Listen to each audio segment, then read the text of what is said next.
Roof replacement is a very large project. Behind my shoulder here, there is a roof replacement project going on right now with a threeplex, and I think they've been at it almost 2 weeks. Roof Maxx will be done with half of our community in less than 3 days. So a lot less disruption on the community doing what we're doing with Roof Maxx. When you take a look at what the before and the after is with the application, it looks like, wow, just got a new roof.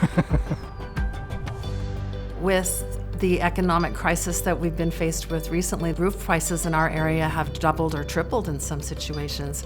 So by using the roof rejuvenation, they were able to push the useful life of their roofs out 15 or 20 years, which means they were reducing the expenses by $1.2 million.